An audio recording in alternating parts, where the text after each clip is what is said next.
So hello everyone, कैसे हैं आप सब अच्छे होंगे, मज़े में होंगे और अच्छे से अपने एग्ज़ाम की तैयारी कर रहे होंगे। तो आज आपकी डिमांड पे हमने टॉप 100 एमसीक्यू सेशन लाया है। ठीक है, टॉप 100 एमसीक्यूज़। इसमें हम बात करेंगे जनरल साइंस के बारे में। सभी के सभी क्वेश्चंस इंपॉर्टेंट होंगे, टॉपिक वाइज होंगे, जो आपके सभी जेके एसएसबी एग्जाम्स के लिए इंपॉर्टेंट रहेंगे। सभी जेके एसएसबी एग्जाम्स का जो सिलेबस रहता है, खास करके साइंस का, तो उसके अकॉर्डिंग ये हमारे पास टॉप 100 एमसीक्यूज फ्रेम किए गए हैं। आपका काम है वीडियो को एंड तक देखना। काफ़ी सारे एस्पायरेंट के मैसेज आए थे कमेंट्स में भी ये वो कि साइंस पे एक और सेशन लाया जाए, तो वीडियो को एंड तक देखना। हम अपनी तरफ से आपके लिए डेली बेसिस पे सेशंस लाते हैं, तो आपका काम भी है वीडियो को लाइक कर देना। चैनल पे न्यू है तो चैनल को सब्सक्राइब कर लेना, ताकि आपको इस तरह के informative video session daily basis पे मिलते रहें और आपकी एग्जाम में हेल्प होती रहे। ठीक है, टेलीग्राम का लिंक आपको कमेंट या फिर डिस्क्रिप्शन बॉक्स में मिल जाएगा। व्हाट्सएप चैनल को भी फॉलो कर लेना डेली क्विज क्वेश्चंस के लिए, अपडेट्स के लिए। साथ आप इंस्टाग्राम पे भी हमें फॉलो कर सकते हैं। बिना टाइम वेस्ट किए आज के इस लेक्चर को कंटिन्यू करते हैं। Let's begin. आज के इस सेशन का पहला ही क्वेश्चन हमारे सामने पूछा गया है, how many essential nutrients does a plant require, कि कितने एसेंशियल न्यूट्रिएंट्स जो होते हैं प्लांट को रिक्वायर होते हैं। ऑप्शन दिए गए हैं 15, 17, 16, 20। तो जब हम बात करते हैं इस क्वेश्चन के बारे में, इस क्वेश्चन का आंसर आप सभी ने चूज़ किया होगा। देखो, प्लांट को जो रिक्वायरमेंट रहती है एसेंशियल न्यूट्रिएंट्स की, वो 17। कितने हैं? 17। ऑप्शन नंबर 20 का सही आंसर है। ठीक है, फिर आपसे क्वेश्चन में पूछा जा रहा है, which mineral plays a major role in energy transfer ADP to ATP. देखो, एडीपी क्या होता है और एटीपी क्या होता है। ये होता है हमारे पास एडिनोसाइन ट्राईफॉस्फेट। क्या होता है? एडिनोसाइन ट्राईफॉस्फेट, एडिनोसाइन ट्राईफॉस्फेट, याद रख लेना। ठीक है, इंपॉर्टेंट है। और एडीपी क्या होता है अगर आपसे पूछा जाए? एडिनोसाइन, एडिनोसाइन याद रख लेना, डाईफॉस्फेट, डाईफॉस्फेट, दोनों की फुल एब्रीविएशन पूछी जाती है। तो आपसे पूछा जा रहा है, which mineral plays a major role in energy transformation, यानी ट्रांसफर एडीपी टू एटीपी। क्या आंसर आएगा? इस क्वेश्चन का आंसर आएगा फास्फोरस। ऑप्शन नंबर ए इसका सही आंसर है। ठीक है, option number A is the correct answer. याद रखना, ये एक ऐसा मिनरल है जो प्ले करता है एक मेजर रोल एनर्जी ट्रांसफर में एडीपी से एटीपी की जब हम बात करते हैं। क्वेश्चन नंबर 3 में पूछा जा रहा है, प्लांट ऑब्जर्व न्यूट्रिएंट्स थ्रू, ये जो प्लांट्स होते हैं ये ऑब्जर्व करते हैं न्यूट्रिएंट किसके जरिए? Root, stems, leaves, flowers. बताओ क्या आंसर आएगा, जल्दी से आंसर चूज करो। प्लांट्स जो ये ऑब्जर्व करते हैं न्यूट्रिएंट को किसके जरिए? रूट्स के जरिए, स्टेम्स के जरिए, लीव्स के जरिए, फ्लावर्स के जरिए। तो इस क्वेश्चन का आंसर आएगा रूट्स। ठीक है, roots is the correct answer. फिर आपसे क्वेश्चन नंबर 4 में पूछा जा रहा है, which mineral improves quantity and quality of leafy vegetables and protein in grains, कि कौन सा मिनरल इंप्रूव करता है क्वांटिटी को भी और क्वालिटी ऑफ लीफी वेजिटेबल्स को एंड प्रोटीन्स को ग्रेन्स के अंदर। बताओ, आयरन, कॉपर, नाइट्रोजन, मोलिब्डेनम। क्या आंसर आएगा? इस क्वेश्चन का आंसर आएगा नाइट्रोजन। क्या आंसर आएगा? नाइट्रोजन। याद रखना, नाइट्रोजन जो है ना, ये हमारे पास प्राइमरी क्या रहता है, याद रख लेना, प्राइमरी मिनरल है। ठीक है, प्राइमरी मिनरल है जो सिग्निफिकेंटली इंप्रूव करता है both the quantity and quality, ठीक है, of leafy vegetables and grain crops. ये चीज़ आप याद रखोगे। ठीक है, फिर आपसे क्वेश्चन नंबर 5 में पूछा जा रहा है, विच स्टेटमेंट इज फॉल्स, इनमें से कौन सी स्टेटमेंट फॉल्स है? Nitrogen and phosphorus are macronutrients, plant hormones are nutrients, manganese and molybdenum are micronutrients, nutrition provides energy. बताओ, इनमें से कौन सा स्टेटमेंट फॉल्स है? क्वेश्चन में ये पूछा जा रहा है, विच स्टेटमेंट फॉल्स।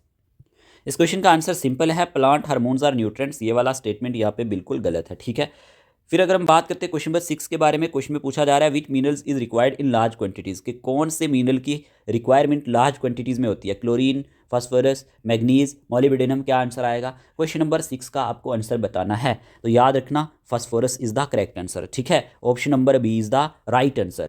देखो, हमारे पास ना यहाँ पे लार्ज क्वांटिटीज़ में जिसकी ज़रूरत होती है, एक तो हमारे पास मैक्रोन्यूट्रिएंट्स की आपको पता होना चाहिए, रिक्वायरमेंट जो होती है बहुत ज़्यादा ज़रूरी होती है। विद पोटाशियम की बात करें, पोटाशियम की बात करें, ठीक है, कैल्शियम की बात करें, साथ साथ सोडियम की बात करें एंड फास्फोरस की बात करें, तो अकॉर्डिंग टू ऑप्शन हमारे पास आंसर क्या आएगा? आंसर आएगा फास्फोरस। क्वेश्चन नंबर 7 में पूछा जा रहा है, क्लोरिसिस। ये क्वेश्चन कई बार एग्जाम में आता है, chlorosis yellow leaves is cause due to deficiency of, ये किसकी डेफिशिएंसी से होता है? Zinc, potassium, manganese, all of the above. देखो, ये क्या है? ये एक डिजीज़ है, तो आपको बताना है ये किसकी डेफिशिएंसी से होता है। जल्दी से बताओ, प्लांट्स में होता है। इसका आंसर क्या आएगा?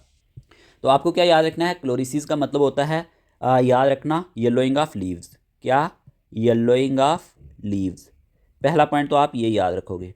ठीक है, ये काज होती है बाय डेफिशिएंसी ऑफ न्यूट्रिएंट्स जो इसेंशियल होते हैं क्लोरोफिल प्रोडक्शन के लिए। किसके लिए? क्लोरोफिल प्रोडक्शन के लिए। ये चीज़ आप याद रख लेना। ठीक है, मोस्ट कॉमनली हमारे पास आयरन की वजह से, अगर हम बात करें मैग्नीशियम की वजह से, ठीक है, हमारे पास पोटाशियम की वजह से, ठीक है, या फिर अगर हम बात करते हैं मैग्नीज़ की वजह से, ठीक है, और साथ साथ जिंक की वजह से देखने को मिलती है। तो ऑप्शन नंबर डी इसका सही आंसर आएगा। ठीक है, चलिए क्वेश्चन नंबर 8 आपके सामने स्क्रीन पे, आंसर चूज करें, क्या आंसर आएगा। क्वेश्चन में पूछा जा रहा है आपसे main mode of nutrition in plants कि मेन मूड कौन सी होती है। सिंपल है, इस क्वेश्चन का आंसर आएगा option number A. Option number A is the correct answer, autotrophic ही होता है। ठीक है, ये मैं अभी आपको समझाऊंगा, लेकिन ये आप याद रख लेना, main mode of nutrition in plant is autotrophic. फिर आपसे क्वेश्चन नंबर 9 में पूछा जा रहा है mineral required for synthesis of chlorophyll कि कौन सी मिनरल रिक्वायर्ड रहता है सिंथेसिस ऑफ क्लोरोफिल के लिए। Copper, potassium, nitrogen, iron. इस क्वेश्चन का आंसर क्या आएगा, आयरन। ठीक है, iron is the correct answer. ठीक है, याद, मैग्नीशियम भी होता है। ठीक है, मैग्नीशियम, लेकिन मैग्नीशियम की बात करें, आयरन की बात करें, नाइट्रोजन की बात करें, यही है। लेकिन mineral required for the synthesis of chlorophyll अगर सबसे ज़्यादा अगर बात की जाए तो एक तो मैग्नीशियम होता है, फिर दूसरे नंबर पे आयरन होता है और तीसरे नंबर पे नाइट्रोजन होता है। ठीक है, तो इनके बगैर ना याद रखना, किसके बगैर, मैग्नीशियम, आयरन और नाइट्रोजन के बगैर, without these plants can not produce sufficient chlorophyll. ठीक है, तो इससे क्या होगा, क्लोरिसिस होगी, यानी कि येलोइंग ऑफ लीव्स देखने को मिलेगा। तो यहाँ पे आप नाइट्रोजन के साथ भी जा सकते हैं, iron and nitrogen, iron and nitrogen, इसमें कंफ्यूज नहीं होना। ठीक है, क्वेश्चन नंबर ई लिख देता हूँ, बोथ सी एंड डी। चलिए क्वेश्चन नंबर 10 आपके सामने स्क्रीन पे, mineral that is part of cell membrane and nucleic acid. ऐसा कौन सा मिनरल है जो पार्ट है सेल मेम्ब्रेन का और न्यूक्लिक एसिड का, बताए जरा क्या आंसर आएगा। इस क्वेश्चन का आंसर आएगा फास्फोरस, ऑप्शन नंबर सी। ठीक है, phosphorus is the correct answer. Phosphorus जिसे आप पी से डिनोट करते हो, ये प्राइमरी मिनरल कंस्टेंट होता है, that is a structure component of cell membrane. ठीक है, and nucleic acid it is essential, ये ज़रूरी होता है एटीपी एनर्जी ट्रांसफ़र के लिए, और ये न्यूक्लियोटाइड्स में पाया जाता है, किसमें, न्यूक्लियोटाइड्स में। ठीक है, तो ये चीज़ आप याद रखोगे, तो ये इसको क्रिटिकल बनाता है सेल स्ट्रक्चर एंड फंक्शन के लिए। होप आपको ये 10 के 10 क्वेश्चन यहाँ पे कंप्लीट हुए होंगे। आगे बढ़ते हैं, देखो यहाँ पे अगर मैं आपको 17 इसेंशियल प्लांट न्यूट्रिएंट्स के बारे में बताता चलूँ तो प्यारे दोस्तों आपको क्या याद रखना है, यहाँ से एग्जामिनर क्वेश्चन पूछ लेता है, plant need 17 essential nutrients for proper growth and completing their life cycle. कि प्लांट को जरूरत होती है टोटल 17, याद रख लेना, न्यूट्रिएंट्स की प्रॉपर ग्रोथ एंड कंप्लीटिंग करने के लिए अपनी लाइफ साइकिल को। और ये डिवाइडेड होते हैं मैक्रो न्यूट्रिएंट्स में। मैक्रो न्यूट्रिएंट्स हमारे पास 9 होते हैं और माइक्रो न्यूट्रिएंट्स हमारे पास 8 होते हैं, इतना आप ध्यान में रख लेना। देखो मैक्रो न्यूट्रिएंट्स की बात करें तो ये नीडेड होते हैं लार्ज अमाउंट में, और टोटल कितने होते हैं, 9। मैंने क्या कहा, ये लार्ज अमाउंट में जरूरत होती है प्लांट्स को। इसमें से भी ना कैटेगराइज किया गया है, नॉन मिनरल न्यूट्रिएंट्स होते हैं जो फ्रॉम एयर एंड वाटर में से आते हैं। मैक्रो न्यूट्रिएंट की कैटेगरी में जो आते हैं 3 है, उनमें से एक कार्बन है, एक हाइड्रोजन है और एक ऑक्सीजन है। ठीक है, अगर आपको ट्रिक याद रखना है CHO, ये तीनों क्या है, नॉन मिनरल न्यूट्रिएंट्स हैं जो एयर एंड वाटर से मिलते हैं। फिर आपको क्या याद रखना है, फिर आपको याद रखना है बी, यहाँ पे प्राइमरी न्यूट्रिएंट्स हैं जो मेजर फर्टिलाइजर एलिमेंट्स के तौर पे माने जाते हैं, ये भी 3 है, एक नाइट्रोजन है, फास्फोरस है और पोटाशियम है। NPK, ये ट्रिक याद रख लेना। ठीक है, मेन प्लांट फर्टिलाइजर के नाम से ये जाने जाते हैं, ये तीनों भी याद रख लेना, मेजर फर्टिलाइजर एलिमेंट्स हैं ये। ठीक, फिर अगर हम बात करते हैं तो हमारे पास सेकेंडरी न्यूट्रिएंट्स भी देखने को मिलते हैं, और सेकेंडरी न्यूट्रिएंट्स भी हमारे पास 3 है। ठीक है, एक कैल्शियम है, Ca से डिनोट किया जाता है, एक मैग्नीशियम है, Mg से डिनोट किया जाता है, एक सल्फर है। ठीक है, तो ये याद रख लेना, तीनों हमारे पास सेकेंडरी न्यूट्रिएंट्स में आते हैं। टोटल कितने हो गए हमारे पास, मैंने आपको बोला कि हमारे पास ना 9, हमारे पास क्या है, 9 हमारे पास मैक्रो न्यूट्रिएंट्स हैं, 9 मैक्रो न्यूट्रिएंट्स। एक 3 उसमें से नॉन मिनरल न्यूट्रिएंट हैं। अगर आपसे पूछा जाए कितने, 3 नॉन मिनरल न्यूट्रिएंट। ओके, फिर अगर आपसे पूछा जाए प्राइमरी न्यूट्रिएंट कितने, 3 प्राइमरी न्यूट्रिएंट। और फिर अगर आपसे पूछा जाए सेकेंडरी न्यूट्रिएंट कितने, 3 सेकेंडरी कितने, 3। होप आपको समझ में आया हो। अब ना अगर आपसे माइक्रो के बारे में पूछा जाए, ये ट्रेस अमाउंट्स में देखने को मिलते हैं, मतलब स्मॉल अमाउंट्स में नीड होती है, ये 8 है total. Iron Fe, magnesium Mn, zinc Zn, copper Cu, boron B, molybdenum MO, chlorine Cl और निकल Ni। ठीक है, तो अगर आपको इनको याद रखना है तो आप एक ट्रिक के थ्रू याद रख सकते हैं। ट्रिक क्या है, funny monkey zoom carefully before making clasts. देखो F से मतलब आयरन है ना, Fe, मैग्नीज से Mn, जिंक से Zn, C से कॉपर, B से बोरान, M से मोलिब्डेनम, C से क्लोरीन, N से निकल। ये आप फर्स्ट लेटर सबका याद रखोगे तो आपको ये याद हो जाए। अगर हम कुल मिला के बात करें समरी की, तो मैक्रो न्यूट्रिएंट्स 9, टोटल कितने हो गए, एसेंशियल एलिमेंट्स 17। ठीक है, तो यहाँ से क्वेश्चन पूछता है एग्जामिनर, तो आप याद रख लेना, पूछ लेगा इनमें से माइक्रो न्यूट्रिएंट कौन सा है या मैक्रो कौन सा है, तो वहाँ पे आप भूलना नहीं। को प्लांट न्यूट्रिशन पे कुछ शॉर्ट नोट्स है। प्लांट न्यूट्रिशन मेनली 2 तरह की होती है, मेन 2 टाइप्स होती है इसके। एक ऑटोट्रॉफिक का मतलब होता है सेल्फ फीडिंग होते हैं, plant make their own food, जो अपना खाना खुद तैयार करते हैं। ठीक है, दूसरे होते हैं टीरोट्रॉफिक, जो डिपेंडेंट होते हैं, plants depend on other organisms for food, जो डिपेंड करते हैं दूसरे ऑर्गेनिजम्स पे फूड के लिए, किसके लिए, फूड के लिए। ठीक है, ऑटोट्रॉफिक न्यूट्रिशन की बात करें तो इनको आप ऑटोट्रॉफ्स कहते हो, जो ऐसे न्यूट्रिशन को शो करते हैं। इसमें ग्रीन प्लांट्स आते हैं, जितने भी हमारे पास सब्ज प्लांट्स आते हैं ना, ग्रीन प्लांट्स, जिसमें वीट, राइस, ट्रीज, ये यूज़ करते हैं क्लोरोफिल को टू कैप्चर करने के लिए सनलाइट को। किसको कैप्चर करने के लिए? सनलाइट को। कंबाइन करते हैं sunlight, water and carbon dioxide को, तो क्या बनाते हैं? कार्बोहाइड्रेट्स। किसके जरिए? फोटोसिंथेसिस के जरिए। एग्जाम्पल मैंने दे दी, वीट, राइस, मैंगो ट्री, जो भी हमारे पास ग्रीन प्लांट्स होते हैं ना, ग्रीन प्लांट्स प्यारे दोस्तों, ये याद रख लेना, ऑटोट्रॉफिक न्यूट्रिशन को शो करते हैं। फिर हमारे पास आते हैं टीरोट्रॉफिक न्यूट्रिशन, जिसमें हमारे पास हेटेरोट्रॉफ्स ये कहलाते हैं, ठीक है। टीरोट्रॉफिक न्यूट्रिशन शो करने वालों को हम हेटेरोट्रॉफ्स कहते हैं। Plants can not make their own food, ये अपना खाना खुद तैयार नहीं करते, ये दूसरों पे डिपेंड करते हैं। टाइप्स ऑफ हेटेरोट्रॉफिक प्लांट्स पे क्वेश्चन पूछता है एग्जामिनर। पैरासिटिक प्लांट्स आते हैं, take nutrients directly from host plants, ये किससे लेते हैं न्यूट्रिएंट्स? याद रखना, होस्ट प्लांट्स से लेते हैं, ये पैरासिटिक होते हैं। मे वीकन और किल देम, ये इनको वीकन कर देते हैं होस्ट प्लांट्स को, या फिर उनको मार देते हैं। एग्जाम्पल कस्कुटा, ठीक है, याद रखना। एमर्बल भी इसे कहा जाता है। फिर हमारे पास साइथा, ये एग्जाम्पल पूछी जाती है, ये पैरासिटिक प्लांट्स में आती हैं। किसमें? पैरासिटिक में। देखो, जो ऐसे प्लांट्स होते हैं, मान के चलो, जो क्या करते हैं, दूसरे प्लांट के ऊपर रहते हैं और उससे खाना अपना लेते हैं, ठीक है, याद रख लेना। और फिर ये इनको हार्म भी पहुंचाते हैं। तो इस तरह के प्लांट्स जो होते हैं, ये पैरासिटिक प्लांट में आते हैं, ठीक है। ये होस्ट प्लांट से अपना खाना लेते हैं।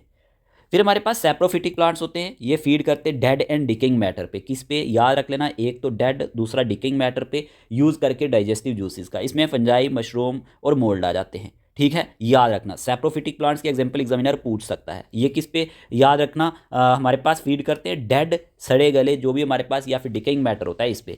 फिर इंसेक्टिवोरस प्लांट्स होते हैं, ये ग्रीन प्लांट्स होते हैं जो ट्रैप करते हैं, डाइजेस्ट करते हैं इंसेक्ट्स को। देखो, इंसेक्टिवोरस, ऐसे प्लांट जो ट्रैप कर दें, फिर डाइजेस्ट भी करें इंसेक्ट्स को, टू गेट करने के लिए नाइट्रोजन इन पोर साइल। जैसे एग्जांपल पीचर प्लांट आता है, इसमें ये पूछा जाता है कि आप एग्जांपल बताओ इंसेक्टिवोरस प्लांट की। देखो, इंसेक्टिवोरस प्लांट भी होते हैं, ठीक है, ये पीचर प्लांट एक एग्जांपल है और विनस फ्लाई ट्रैप है। सिम्बायोटिक प्लांट्स भी पूछा जाता है, ऐसे दो प्लांट्स जो एक दूसरे के साथ इकट्ठे रहते हैं और अपने न्यूट्रिएंट्स और शेल्टर को भी ये शेयर करते हैं, इनको हम सिम्बायोटिक कहते हैं। क्या कहते हैं? सिम्बायोटिक। कौन से प्लांट्स? दो प्लांट्स जो इकट्ठे रहते हैं और शेयर करते हैं न्यूट्रिएंट्स एंड शेल्टर को, इनको सिम्बायोटिक प्लांट्स कहते हैं। Example lichens. लाइकन्स जो है ये एसोसिएशन होता है एल्गी और फंगस का, ठीक है, रिहिजोबियम बैक्टीरिया जैसे कि लिग्योम रूट्स में देखने को मिलता है। होप आपको ये पॉइंट्स यहाँ तक क्लियर हुए होंगे जो मैंने आपको टाइप्स ऑफ टीरोट्रॉफिक प्लांट्स में बताए, पैरासिटिक प्लांट्स, सैप्रोफिटिक, इंसेक्टिवोरस और सिम्बायोटिक। फिर की पॉइंट्स आप क्या याद रखोगे? एटोट्रॉफ्स। ऑटोट्रॉफ्स वो जो अपना खाना खुद तैयार करते हैं, किसका यूज करके? सनलाइट का यूज करके। ऊपर बताई वही है, बस शॉर्ट में बताई गई है। Autotrophs make their own food using sunlight. Heterotrophs depends on other organisms, ये दूसरे ऑर्गेनिजम्स पे डिपेंड करते हैं। और nitrogen is often the limiting nutrient होता है इनमें। इंसेक्टिवोरस प्लांट्स जो होते हैं ये ट्रैप करते हैं इंसेक्ट्स को। Nitrogen is often the limiting nutrients in insectivorous plant, जो क्या करते हैं? ट्रैप करते हैं इंसेक्ट्स को। और सिम्बायोसिस का अगर आपसे पूछा जाए, ये हेल्प करते हैं प्लांट के सर्वाइव होने में इन न्यूट्रिएंट पोर एनवायरनमेंट में। होप आपको यहाँ तक बातें क्लियर हुई होंगी। ये एक रिवीजन क्लास है, ठीक है, तो आप इसको एज अ रिवीजन की तरह ही लेंगे, क्योंकि आपका एग्जाम आप पास है और इन्हीं में से चीज़ें आपको एग्जाम में देखने को मिलेंगी। जो भी चीज़ें यहाँ तक मैंने आपको बताई हैं काफ़ी इंपॉर्टेंट है एग्जाम पॉइंट ऑफ व्यू से। आगे बढ़ते हैं।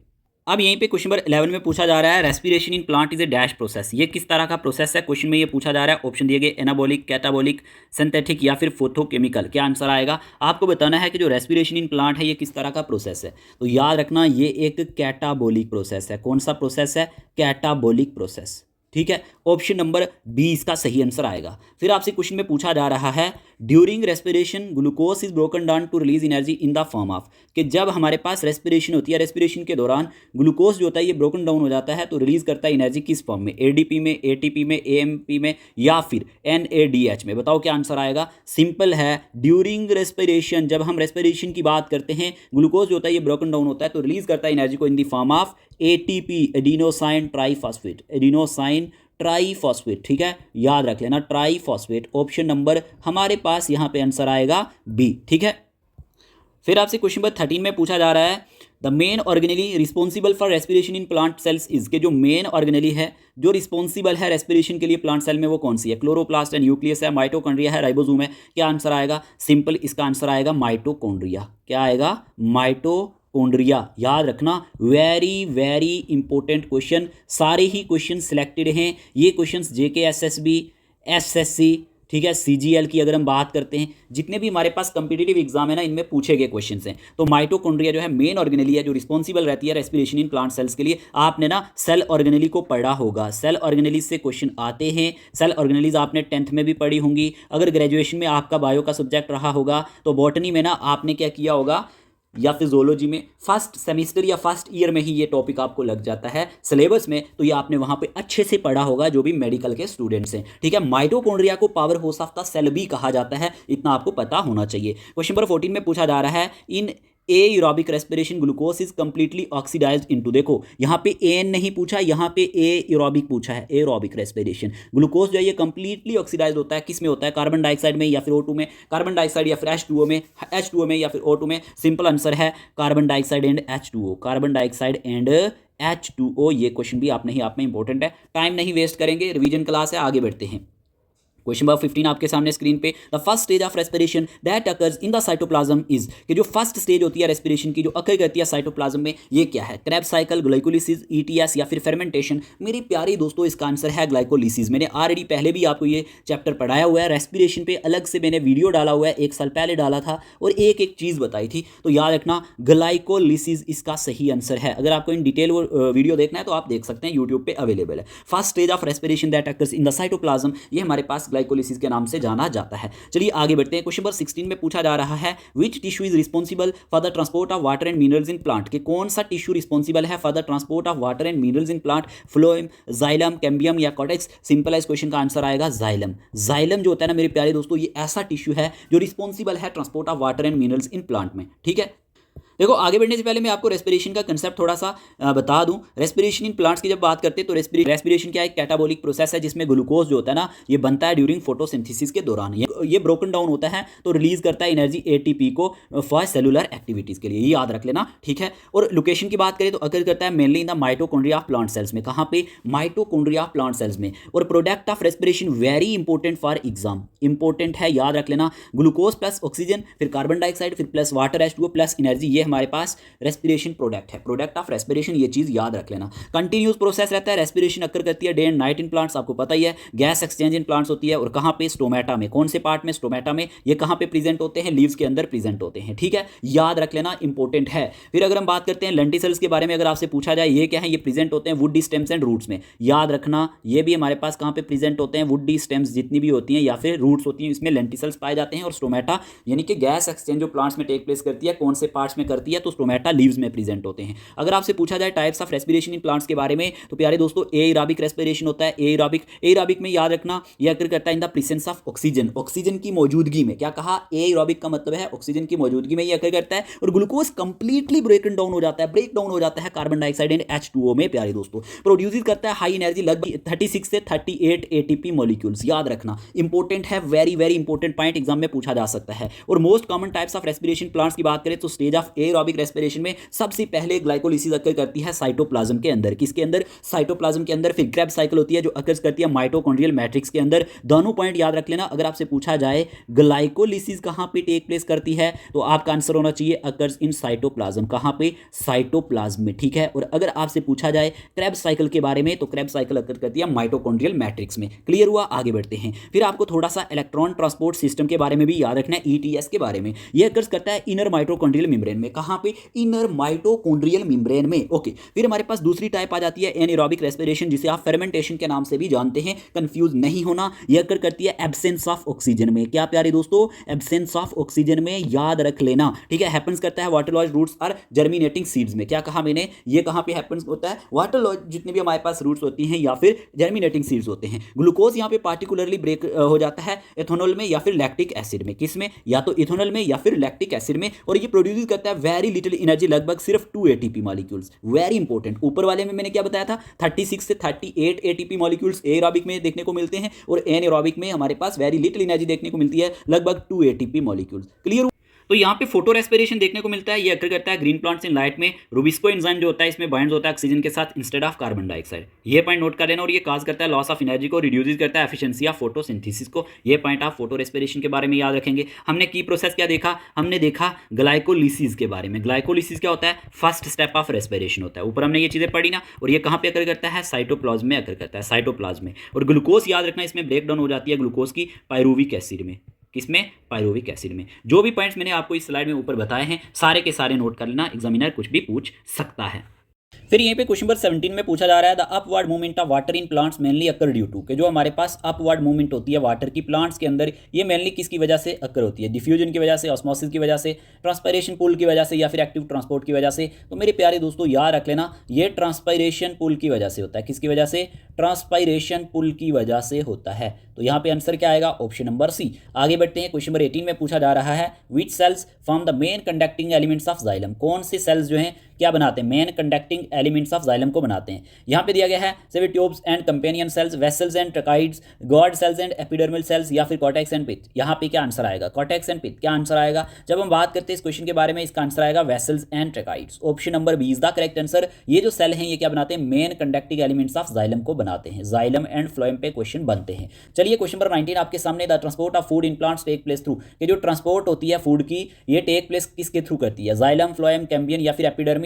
जब हम बात करते हैं इसके बारे में, देखो ट्रांसपोर्ट ऑफ फूड के बारे में पूछा गया है, फूड के बारे में, इसका आंसर है phloem, option number B. Time नहीं वेस्ट करते, आगे बढ़ते हैं। सेशन अच्छा लग रहा है तो सेशन को लाइक कर दिया करो अगर आपको इसी तरह के सेशंस चाहिए, और कमेंट बॉक्स में बता दिया करो नेक्स्ट मैराथन सेशन कौन से एमसीक्यूज पे चाहिए। ठीक है, ये आपका अपना ही यूट्यूब चैनल है, जितने ज्यादा लाइक होंगे इतना हमारे लिए भी मोटिवेशन का ये काम करते हैं। तो आपका ये छोटा सा काम है, वीडियो को लाइक कर देना यार, और कमेंट बॉक्स में अपनी राय को जरूर बताना है। चलिए क्वेश्चन नंबर 20 आपके सामने स्क्रीन पे, the movement of food from leaves to other parts of plant is known as, कि जो मूवमेंट होती है फूड की फ्रॉम लीव्स से, देखो पत्तों से अदर पार्ट्स ऑफ प्लांट में, ये क्या जाना जाता है, डिफ्यूजन, ट्रांसपायरेशन, ट्रांसलोकेशन, ऑस्मोसिस। तो मेरे प्यारे दोस्तों इसका आंसर आएगा translocation. Translocation is the correct answer. जो मूवमेंट होती है फूड की from leaves to other parts of the plant में, ये हमारे पास ट्रांसलोकेशन के नाम से जाना जाता है। चलिए क्वेश्चन नंबर 21 आपके सामने स्क्रीन पे, क्वेश्चन में पूछा जा रहा है यहाँ पे, विच of the following is responsible for transpiration in plants, इनमें से कौन सा रिस्पांसिबल है ट्रांसपायरेशन इन प्लांट्स के लिए, lenticels, stomata, root hairs, cambium. तो याद रखना stomata is the correct answer. Stomata जो है ये रिस्पांसिबल है ट्रांसपायरेशन इन प्लांट्स के लिए। ठीक है, ट्रांसपायरेशन इन प्लांट्स के लिए यहाँ पे स्टोमेटा रिस्पांसिबल है, याद रख लेना। देखो जब हम बात करते हैं ना स्टोमेटा के बारे में, आपको क्या याद रखना है, स्टोमेटा प्राइमरली रिस्पांसिबल है ट्रांसपायरेशन इन प्लांट्स में, अकाउंट लगभग 90 से 95%। याद रखना टोटल किसको, टोटल मेरे प्यारे दोस्तों वाटर वेपर लॉस को। ठीक है, वेपर लॉस को, ये चीज़ आप याद रखोगे। ठीक है, ये माइक्रोस्कोपिक पोर्स होते हैं। क्या होते हैं, माइक्रोस्कोपिक, नोट कर लेना, माइक्रोस्कोपिक पोर्स होते हैं। ठीक है, जो पाए जाते हैं लीव्स पे, ओपन टू एक्सचेंज गैसेस के लिए, जिसमें exchange of gases carbon dioxide and O2 देखने को मिलता है। होप आपको ये समझ में आया। फिर यहीं पे आपसे क्वेश्चन नंबर 22 में पूछा जा रहा है रूट प्रेशर हेल्प्स इन, कि रूट प्रेशर किस में मदद करता है, ट्रांसपोर्ट ऑफ फूड में, एब्जॉर्प्शन ऑफ मिनरल्स में, अपवर्ड मूवमेंट ऑफ वाटर में, या फोटोसिंथेसिस में। ऑप्शन नंबर सी इसका सही आंसर आएगा, अपवर्ड मूवमेंट ऑफ वाटर में। ठीक है, फिर आपसे क्वेश्चन नंबर 23 में पूछा जा रहा है cohesion in water transport refers to, ये क्या चीज़ है। तो क्या आंसर आएगा, attraction between water and xylem walls, attraction between water molecules, movement of water through phloem, absorption of minerals. तो ऑप्शन नंबर 20 का सही आंसर है अट्रैक्शन बिटवीन वाटर मॉलिक्यूल्स। फिर आपसे क्वेश्चन नंबर 24 में पूछा जा रहा है phloem transport is, phloem transport क्या है, ऑनली अपवर्ड है, ऑनली डाउनवर्ड है, बाई डायरेक्शनल है, या नॉन डायरेक्शनल है। तो आप सबको पता है ये बाई डायरेक्शनल होता है। क्या होता है, बाई डायरेक्शनल, नोट कर लेना। ठीक है, which of the following is a living tissue, xylem vessels, tracheids, phloem, sieve tubes या फिर जाइलम फाइबर्स, इनमें से कौन से लिविंग टिश्यू होते हैं, ये क्वेश्चन पूछा जाता है। तो ऑप्शन नंबर सी इसका सही आंसर आएगा। आगे बढ़ते हैं, क्वेश्चन नंबर 26 में पूछा जा रहा है waste product such as oxygen and carbon dioxide mainly through xylem vessels, phloem tissues, stomata and lenticels, या फिर रूट हेयर्स। तो ऑप्शन नंबर सी इसका सही आंसर है स्टोमेटा एंड लेंटिसेल्स। याद रखना प्लांट रिमूव करते हैं गैशियस वेस्ट प्रोडक्ट को, जैसे कि ऑक्सीजन एंड कार्बन डाइऑक्साइड की बात करें, स्टोमेटा और लेंटिसेल्स के थ्रू। ठीक है, जैसे कि मैंने आपको बोला लेंटिसेल्स वुडी प्लांट्स में पाए जाते हैं। ठीक है, वुडी। फिर हमारे पास 27 में पूछा जा रहा है excess water in plants is mainly remove through the process of, कि जो एक्सेस वाटर होता है प्लांट्स में ये मेनली रिमूव होता है कौन से प्रोसेस से, रेस्पिरेशन से, ट्रांसपायरेशन से, फोटोसिंथेसिस से, डिफ्यूजन से। तो इस क्वेश्चन का आंसर आएगा ट्रांसपायरेशन, ऑप्शन नंबर बी। ठीक है, excess water in plants is mainly remove through the process of transpiration, याद रख लेना। चलिए क्वेश्चन नंबर 28 में पूछा जा रहा है in plants waste substances like resins and gums are usually stored in, ये किस में हमारे पास स्टोर्ड होते हैं, यंग लीव्स में, ओल्ड जाइलम टिश्यू में, रूट हेयर्स में, गार्ड सेल्स में, तो इस क्वेश्चन का आंसर आएगा ओल्ड जाइलम टिश्यूज में। ये कहाँ पे याद रखना स्टोर होते हैं? ओल्ड जाइलम टिश्यूज में स्टोर होते हैं। चलिए क्वेश्चन नंबर 29 आपके सामने स्क्रीन पे, विच of the following substances is an excretory product of plant? इनमें से कौन सी सब्सटेंसेस जो हैं एक्सक्रीटरी प्रोडक्ट है प्लांट्स का? Glucose, starch, latex, chlorophyll. Simple है, लेटेक्स। कई बार ये क्वेश्चन एग्जाम में आ चुका है। ये एक्सक्रीटरी प्रोडक्ट माना जाता है प्लांट्स का, ठीक है। आपसे पूछा जा रहा है some plants remove waste products by storing them in leaves और bark which later absorb more water, convert into food, fall off from the plant, change into roots. इस क्वेश्चन का आंसर आएगा fall off from the plant, ठीक है। Some plants remove waste products by storing them in leaves और bark which later fall off from the plant, ठीक है। Option number C is the correct answer. देखो यहाँ पे कुछ पॉइंट्स आपने नोट करने हैं ट्रांसपोर्ट इन प्लांट्स के बारे में। देखो प्लांट ट्रांसपोर्ट करते हैं वाटर, मिनरल एंड फूड को थ्रू ए वेस्कुलर सिस्टम जो जाइलम एंड फ्लोएम से बना होता है। किससे? जाइलम से, और दूसरा हमारे पास फ्लोएम से। प्यारे दोस्तों ये चीज़ आप याद रखोगे। अब जाइलम के बारे में एग्जामिनर पूछ ले तो आप क्या याद रखोगे? ट्रांसपोर्ट करता है वाटर एंड मिनरल को रूट से लीव्स तक। याद रखना रूट से लीव्स तक ले जाता है। कहाँ तक? रूट से लीव्स तक। और मूवमेंट अपवर्ड होती है, यानी कि इसमें यूनिडायरेक्शनल होती है। मैं वही पॉइंट आपको बताने की कोशिश कर रहा हूँ जो एग्जाम ओरिएंटेड है। मैं आपको यहाँ पे कंफ्यूज नहीं करूंगा। और मेड ऑफ वेसल्स एंड ट्रैकाइट से बने होते हैं। किससे? वेसल्स और ट्रैकाइट से। सेल्स जो होते हैं ये डेड होते हैं और हालो होते हैं। ये पूछा जा सकता है इसमें सेल्स क्या होते हैं, एक तो आप याद रखोगे डेड और दूसरा हालो। चलिए आगे बढ़ते हैं। फ्लोएम के बारे में क्या याद रखोगे? ट्रांसपोर्ट करता है फूड यानी शुगर्स जो प्रोड्यूस होती है ड्यूरिंग फोटोसिंथेसिस के दौरान, ओके। और इसमें क्या देखने को मिलता है? फूड मूव करती है लीव्स टू अदर पार्ट्स में, ठीक है। जो लीव्स होते हैं ना पत्तों से दूसरे प्लांट्स पार्ट्स में जाती है फ्लोएम में। अगर हम बात करते हैं मूवमेंट इसमें बाई डायरेक्शनल होती है। मूवमेंट इसमें क्या होती है? बाई डायरेक्शनल, मतलब इस तरफ भी जाती होगी, इस तरफ भी कोई प्लांट है ना मान लेते हैं, तो प्लांट के दोनों तरफ यहाँ मूवमेंट होती है। और made of sieve tubes and companion cell से ये बना होता है। ये पॉइंट नोट कर लेना। जैसे मैंने आपको ऊपर बताया ना, ये हमारे पास वेसल्स एंड ट्रैकेट से बना होता है जाइलम, इसी तरह से फ्लोएम किससे बना होता है? Save tube and companion cell से। और सेल्स इसमें लिविंग होते हैं, ठीक है। चलिए आगे बढ़ते हैं। Mechanism of water and mineral transport यानी जाइलम का अगर आपसे मैकेनिज्म पूछा जाए मेरे प्यारे दोस्तों, आपने ऑलरेडी पढ़ा होगा कहीं ना कहीं से अच्छे से। तो इसमें रूट प्रेशर होते हैं और ट्रांसपिरेशन पुल होता है। रूट प्रेशर की बात करें तो रूट ऑब्जर्व करती है मिनरल आयंस को साइल से। फिर वाटर इंटर होता है रूट में बाई ऑस्मोसिस। किसके द्वारा? ऑस्मोसिस के द्वारा, याद रख लेना। और ये क्रिएट्स करता है प्रेशर पुशिंग वाटर अपवर्ड। किसको क्रिएट करता है? प्रेशर पुशिंग वाटर अपवर्ड को। फिर यहीं पे ट्रांसपिरेशन पुल क्या है मेरे प्यारे दोस्तों? वाटर एवापोरेट्स होता है लीव्स से स्टोमेटा के जरिए। जब वाटर क्या हो जाता है? एवापोरेट हो जाता है। एवापोरेट हो जाता है लीव्स पत्तों से स्टोमेटा के जरिए, तो ये क्रिएट करता है सक्शन फोर्स को और पुल्स करता है वाटर को अपवर्ड जाइलम के जरिए। ये समझ आया? अगर आपसे कहीं गलती से एग्जामिनर कोहेजन टेंशन थ्योरी के बारे में पूछ ले तो यहाँ पे क्या देखने को मिलता है? वाटर मॉलिक्यूल स्टिक होते हैं अगट्ठे। कोहेजन का मतलब क्या होता है? स्टिक होते हैं, अगट्ठे जुड़े होते हैं, ठीक है। और water also sticks to xylem walls. और ये हमारे पास जब वाटर जाइलम वाल के साथ स्टिक होता है तो इस प्रोसेस को क्या कहते हैं? इस प्रोसेस को ना एडहेजन कहते हैं, ठीक है। और ये क्या बनाते हैं? एक कंटिन्यूस कॉलम ऑफ वाटर को बनाते हैं। समझ आया होगा। दोनों में डिफरेंस याद रख लेना, एग्जामिनर कुछ भी पूछ सकता है, इंपॉर्टेंट है। आगे बढ़ते हैं। मैकेनिज्म ऑफ फूड ट्रांसपोर्ट के बारे में पूछा जाए, यानी कि जो फ्लोएम के द्वारा देखने को मिलता है ट्रांसलोकेशन प्रोसेस आता है इसमें, ठीक है। यहाँ पे क्या होता है? सुक्रोज यानी शुगर जो होती है ये लोडेड होती है फ्लोएम में। क्या होती है? लोडेड होती है फ्लोएम में, ठीक है। और ऑस्मोटिक प्रेशर इसमें बढ़ जाता है और वाटर इंटर होता है फ्लोएम फ्रॉम जाइलम, ठीक है। याद रखना। और फूड मूव करती है to area of low pressure में। किसमें? लो प्रेशर में। ये ट्रांसलोकेशन का प्रोसेस है। फिर हमारे पास डायरेक्शन ऑफ ट्रांसपोर्ट पूछी जाए तो जाइलम में अपवर्ड ओनली होती है और फ्लोएम में बोथ अपवर्ड एंड डाउनवर्ड होती है। समझ आया? जाइलम एंड फ्लोएम के बारे में कोई भी क्वेश्चन आएगा मुझे लगता है आपको इसी स्लाइड से कवर हो जाएगा, घबराने की जरूरत नहीं है, हम आपके साथ हैं। चलिए क्वेश्चन नंबर 31 आपके सामने स्क्रीन पे, बताएं क्या आंसर आएगा। World wetland day is observed every year. World wetland day कब ऑब्जर्व किया जाता है? 5 जून को, 2 फेब को, 22 अप्रैल को या 3 मार्च को? इस क्वेश्चन का आंसर आएगा 2 Feb is the correct answer. चलिए world wildlife day is observed on. World wildlife day कब ऑब्जर्व होता है? 3 मार्च, 21 मार्च, 22 मार्च, 5 जून। इस क्वेश्चन का आंसर आएगा 3 मार्च, ठीक है। चलिए question number 33 global recycling day is observed on. Global recycling day कब ऑब्जर्व होता है? 15 मार्च, 18 मार्च, 20 मार्च, 22 मार्च। तो 18 मार्च को हमारे पास याद रख लेना recycling day, global recycling day observe किया जाता है।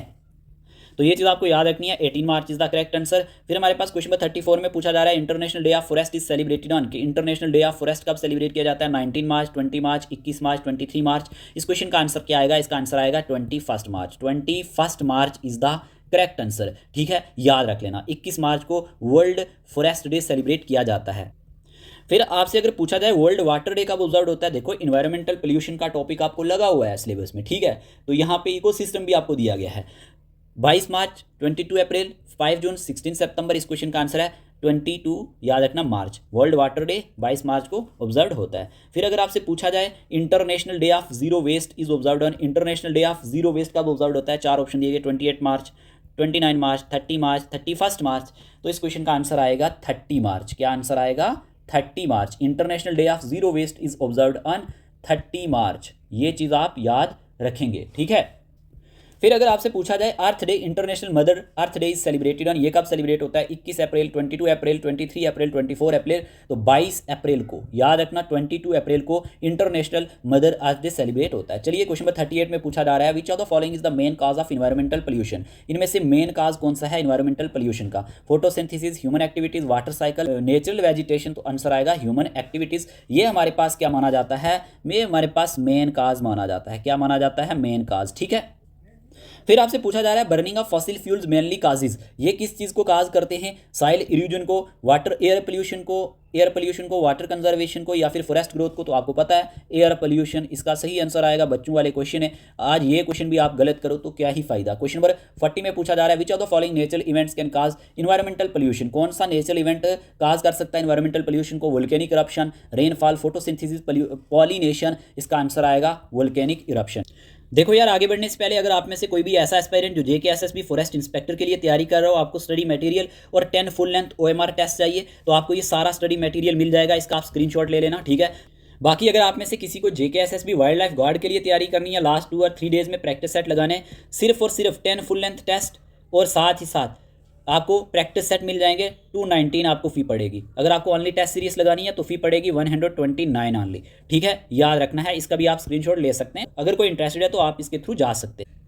बाकी यहाँ पे फाइनेंस अकाउंट असिस्टेंट का कंप्लीट कोर्स चल रहा है। इस डिटेल के लिए भी आप क्या करेंगे, व्हाट्सएप नंबर पे ही मैसेज करेंगे। इसमें आपको वीडियोस, लेक्चर, नोट्स, हर एक चीज़ मिलेगी और सारे कंपोनेंट कवर होंगे, ठीक है। बाकी अगर आपको लैब अटेंडेंट के लिए भी स्टडी मटेरियल चाहिए, टेस्ट सीरीज चाहिए, 10 फुल लेंथ टेस्ट हमने ऑलरेडी प्रोवाइड कर दिए हैं, स्टडी मटेरियल भी मिल जाएगा, इसकी भी इन्फॉर्मेशन आप ले सकते हैं। और JKSSB जूनियर असिस्टेंट के अगर आपको प्रैक्टिस सेट भी चाहिए विद टेस्ट सीरीज तो फी आपको 399 पड़ेगी। सुपरवाइजर का बैच जो है हमारी ऑफिशियल ऐप पे चल रहा है, तो आप इसको ज्वाइन कर सकते हैं। और JKP कंस्टेबल की क्लासेस भी स्टार्ट हो चुकी हैं। JKP कंस्टेबल के लिए भी आप इन्फॉर्मेशन ले सकते हैं, व्हाट्सएप नंबर पे ही मैसेज करना है। मैसेज वही एस्पायरेंट किया करें जो सीरियस होते हैं, ऐसे कोई भी मैसेज नहीं करेगा, ठीक है। तो ये अपडेट देना काफ़ी इंपॉर्टेंट था। काफ़ी सारे एस्पायरेंट के मैसेज आते रहते हैं कि कौन से कोर्सेज आप प्रोवाइड करते हो, तो ऑलमोस्ट मैंने आपको सारे के सारे बता दिए हैं, ठीक है। तो ये स्टडी मटेरियल, टेस्ट सीरीज सब कुछ आपको मिल जाएगा। इसके रिलेटेड आप इन्फॉर्मेशन जान सकते हैं। जो नंबर मैंने आपको बताया, इस नंबर पर आपने मैसेज करना है। इसी बात कर लेते हैं इन्वायरमेंटल पोल्यूशन के बारे में। अब इन्वायरमेंटल पोल्यूशन के बारे में पूछा जाए तो आपको पता है environmental pollution refers to contamination of air, water and soil, जिसमें हमें क्या देखने को मिलता है, contamination air, water and soil का बाई हार्मफुल सब्सटेंसेस के द्वारा जो डैमेज करते हैं लिविंग ऑर्गेनिजम्स को एंड इकोसिस्टम को। ये पॉइंट आप नोट करोगे। मेन काजेज क्या है इन्वायरमेंटल पोल्यूशन के, यानी कि ह्यूमन एक्टिविटीज की बात करें, बर्निंग फॉसिल फ्यूल्स, जब आप फॉसिल फ्यूल को जलाते हो, कोल, ऑयल एंड गैस, तो एनर्जी जो रिलीज होती है उसमें हार्मफुल गैसेज काजेज करती हैं एयर पोल्यूशन को, ठीक है, ये पॉइंट नोट करोगे। और इंडस्ट्रियल इमिशंस, फैक्ट्रीज रिलीज करती हैं टॉक्सिक गैसेस को एंड वेस्ट को एयर एंड वाटर में, ये चीज़ आप याद रखोगे। फिर ट्रांसपोर्टेशन भी है एक कारण, यानी कि जो गाड़ियां वगैरह होती हैं ये इमिट करती हैं ग्रीन हाउस गैसेस को एंड पोल्यूटेंट को। और एग्रीकल्चर केमिकल भी एक कारण है, जैसे कि use of pesticides and fertilizers, ये कंटामिनेट्स करते हैं सॉइल एंड वाटर को। फिर हमारे पास डिफोरेस्टेशन भी एक कारण है, यानी कटिंग करना ट्रीज को रिड्यूस करके आज की एबिलिटी को टू एब्जॉर्व करना कार्बन डाइऑक्साइड। तो ये चीज़ें आप याद रखोगे। कटिंग ट्रीज का मतलब ये हुआ कि रिड्यूस करता है अर्थ एबिलिटी कि वो ऑब्जर्व कर सके कार्बन डाइऑक्साइड को। इम्प्रॉपर जो हमारे पास वेस्ट डिस्पोजल होता है ये भी एक कारण है। प्लास्टिक एंड गार्बेज जैसे लैंडफिल्स में, ये पोल्यूट करते हैं सॉइल एंड वाटर को। माइनिंग एक्टिविटीज भी एक कारण है,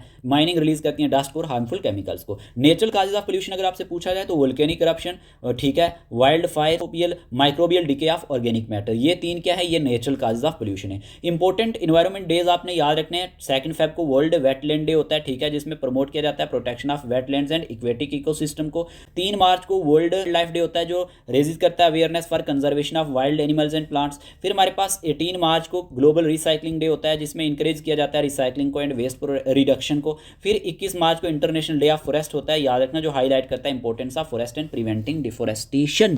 तो ये ऑल अबाउट मैंने आपको इन शॉर्ट बता दिया किसके बारे में, ये हमारे पास इन्वायरमेंटल पोल्यूशन के बारे में। चलिए आगे बढ़ते हैं। देखो 2 मार्च को ना वर्ल्ड वाटर डे होता है जिसका फोकस होता है वाटर कंजर्वेशन पे एंड प्रिवेंटिंग करने पे वाटर पोल्यूशन को। 30 मार्च को international day of zero waste देखने को मिलता है जो प्रमोट करता है sustainable consumption and waste management को। और 22 अप्रैल को अर्थ डे यानी कि इंटरनेशनल मदर डे देखने को मिलता है जो जिसमें global awareness day against pollution ठीक है, climate change in environmental damage देखने को मिलता है। अगर आपसे पूछा जाए इंपॉर्टेंस ऑफ दीज डेज के बारे में, इंक्रीज करता है पब्लिक अवेयरनेस को, इंकरेज करता है इन्वायरमेंटल प्रोटेक्शन को, प्रमोट करता है सस्टेनेबल प्रैक्टिस को, और हेल्प करता है गवर्नमेंट की क्रिएट करने में इन्वायरमेंटल पॉलिसीज को। होप आपको एक एक पॉइंट अच्छे से क्लियर हुआ होगा। आगे बढ़ते हैं। फिर आपसे क्वेश्चन नंबर 41 में पूछा जा रहा है an ecosystem is best defined as. Ecosystem की बेस्ट डेफिनेशन क्या है?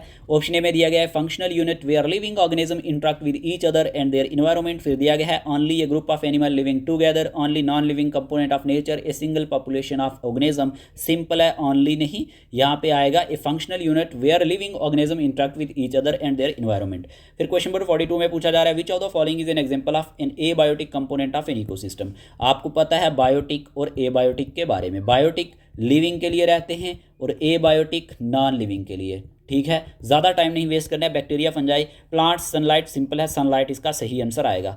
एग्जाम्पल पूछा गया था abiotic component of an ecosystem. फिर पूछा जा रहा है इन an ecosystem producers mainly include. Producer किस चीज़ को इंक्लूड करते हैं? ग्रीन प्लांट्स को, हर्बीवर्स एनिमल्स को, कार्निवर्स एनिमल्स को, डिकम्पोजर्स को। देखो इकोसिस्टम में प्रोड्यूस मेनली प्रोड्यूसर किसको मेनली इंक्लूड करते हैं? ग्रीन प्लांट्स को। ठीक है, क्योंकि ये अपना खाना खुद तैयार करते हैं, ऑटोट्रॉफिक न्यूट्रिशन इनमें देखने को मिलती है, तो इसमें ज़्यादा सोचने वाली बात ही नहीं थी। क्वेश्चन नंबर 44 में पूछा जा रहा है which of the following is an example of A terrestrial ecosystem. इनमें से कौन सी टेरेस्ट्रियल इकोसिस्टम की एग्जांपल है? Forest, river, ocean, coral reef. Simple, river भी नहीं है, ओशन भी नहीं है, कोरल रीफ भी नहीं है, फॉरेस्ट इसका सही आंसर आएगा। फिर आपसे क्वेश्चन में पूछा जा रहा है the process of breaking down dead organic matter in an ecosystem is called. कि ऐसा प्रोसेस जिसमें आप ब्रेक डाउन कर देते हो डेड ऑर्गेनिक मैटर की इकोसिस्टम में, ये क्या कहलाता है? Decomposition, photosynthesis, respiration, digestion. Simple decomposition कहलाता है। फोटोसिंथेसिस तो नहीं होगा, ना ही डाइजेशन होगा। डिकम्पोजिशन एक ऐसा प्रोसेस है जिसमें ब्रेकिंग डाउन होती है डेड ऑर्गेनिक मैटर की एक इकोसिस्टम के अंदर। देखो इकोसिस्टम के बारे में कुछ पॉइंट नोट कर लेते हैं। इकोसिस्टम क्या होता है? एक फंक्शनल यूनिट होता है जहां पे लिविंग ऑर्गेनिजम्स यानी कि बायोटिक कंपोनेंट जो रहते हैं, बायोटिक कंपोनेंट में जो आते हैं, इंटरेक्ट करते हैं नॉन लिविंग एनवायरनमेंट यानी कि एबायोटिक के साथ, इनका इंटरेक्शन देखने को मिलता है। बायोटिक में आपको मैं बता रहा था इसमें लिविंग आते हैं, जैसे प्रोड्यूसर्स प्लांट्स आएंगे, कंज्यूमर्स एनिमल्स आएंगे, डिकम्पोजर्स बैक्टीरिया एंड फंजाई आ जाएंगे। कंपोनेंट में लिविंग कौन कौन से आते हैं? प्रोड्यूसर, कंज्यूमर और डिकम्पोजर। एग्जाम्पल मैंने आपको दे दी। एबायोटिक में ना हमारे पास नॉन लिविंग आते हैं प्यारे दोस्तों, याद रखना, sunlight, air, water, soil, temperature.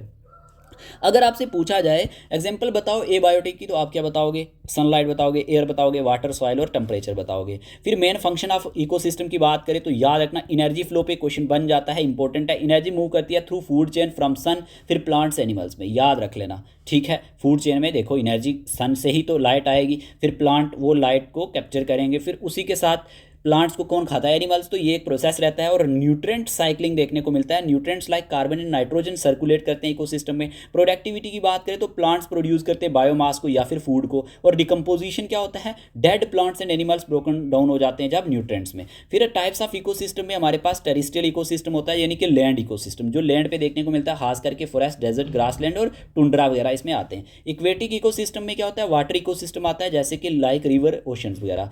ये तो ईजी पॉइंट है। फिर आर्टिफिशियल इकोसिस्टम में क्या आता है? मैन मेड, जैसे क्रॉप फील्ड, गार्डन्स और एक्वेरियम्स, ये आर्टिफिशियल इकोसिस्टम में आता है। अगर आपसे एग्जांपल ऑफ इकोसिस्टम पूछ ले एग्जामिनर तो forest ecosystem, desert ecosystem, grassland ecosystem, marine ecosystem जो ओशन में देखने को मिलता है, फ्रेश वाटर इकोसिस्टम जो रिवर लेक्स में देखने को मिलता है, और tundra ecosystem. Threats to ecosystem यानी कि इसके लिए खतरा क्या है? एक तो इन्वायरमेंटल पोल्यूशन है, क्लाइमेट चेंज है, डिफोरेस्टेशन है और लॉस ऑफ बायोडाइवर्सिटी, ये इसके लिए कारण है थ्रेट के। समझ आया? आ गया होगा। ठीक है, आपके लिए एक होमवर्क है, जल्दी से कॉपी पे नोट करो। होमवर्क क्या है? इकोसिस्टम टर्म को कॉइंड किसने किया था? Ecosystem term was coined by, term was coined by. ये क्वेश्चन जल्दी से नोट करो। सभी के सभी मेरे दोस्त इसका आंसर कमेंट बॉक्स में जरूर बताएंगे, और एक्स्ट्रा पॉइंट भी आप साथ में लिख सकते हो। ये आपके लिए आज का होमवर्क है। ठीक है, आगे बढ़ते हैं।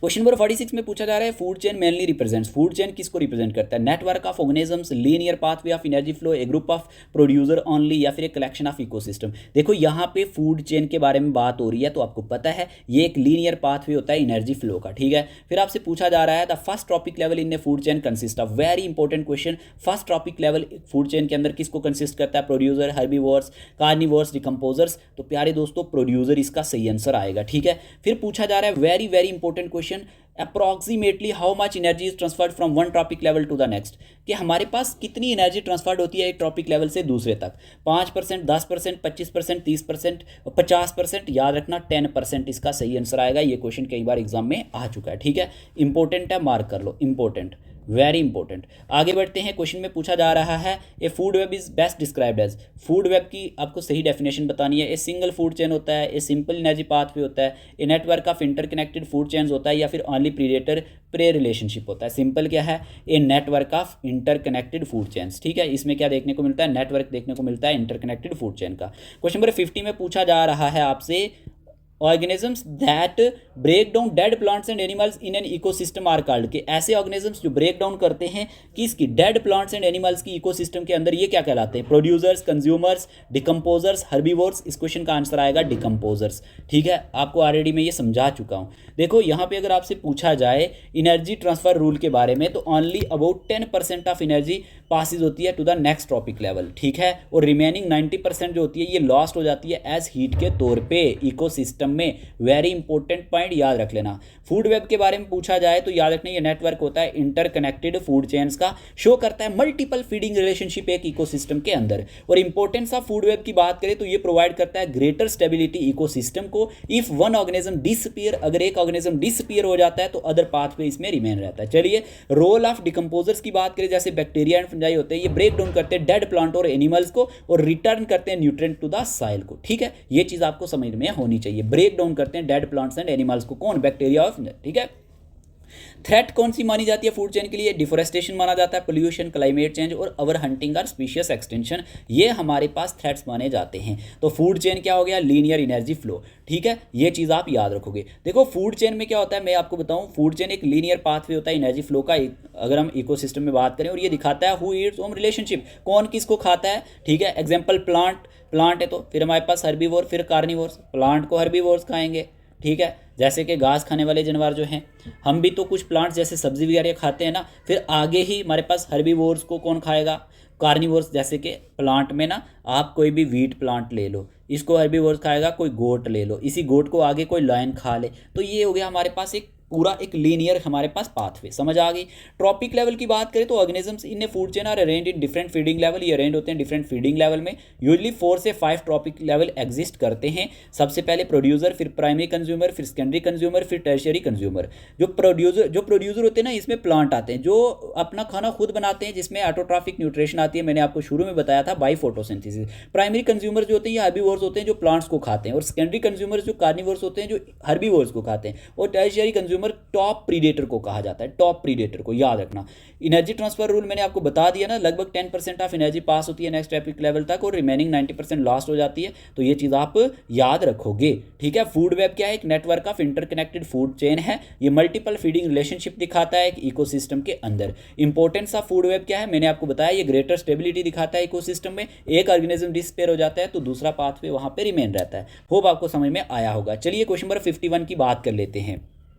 द अजून layer is mainly found in which layer of atmosphere, अजून लेयर कौन सी लेयर में पाई जाती है, ट्रोपोस्फेयर में, मीजोस्फेयर में, स्ट्रेटोस्फेयर में, थर्मोस्फेयर में। इस क्वेश्चन का आंसर है स्ट्रेटोस्फेयर, ऑप्शन नंबर सी। चलिए, अजून लेयर प्रोटेक्ट करती है आज को हार्मफुल किससे, याद रखना, infrared radiation, ultraviolet radiation, radio waves, x-rays. इसका आंसर आएगा ultraviolet radiation. Ozone layer protect करती है आज को हार्मफुल अल्ट्रावायलेट रेडिएशन से। फिर पूछा जा रहा है which chemicals are mainly responsible for ozone layer depletion, कौन सा केमिकल मेनली रिस्पॉन्सिबल है अजून लेयर डिप्लीशन के लिए, nitrogen gas, oxygen gas, chlorofluorocarbon या फिर कार्बन मोनोऑक्साइड। इसका आंसर आएगा chlorofluorocarbon, option number C is the correct answer. Mainly responsible यही रहता है। फिर आपसे पूछा जा रहा है the greenhouse effect mainly occurs in, ये किस में अकर करता है, ट्रोपोस्फेयर में, स्ट्रेटोस्फेयर में, मीजोस्फेयर में, एक्सोस्फेयर में। तो याद रखना troposphere is the correct answer. Green house effect mainly अकर करता है ट्रोपोस्फेयर में। फिर पूछा जा रहा है which of the following is A green house gas, इनमें से कौन सी एक ग्रीन हाउस गैस है, oxygen, nitrogen, carbon dioxide, helium. आप सबको पता है कार्बन डाइऑक्साइड एक ग्रीन हाउस गैस है।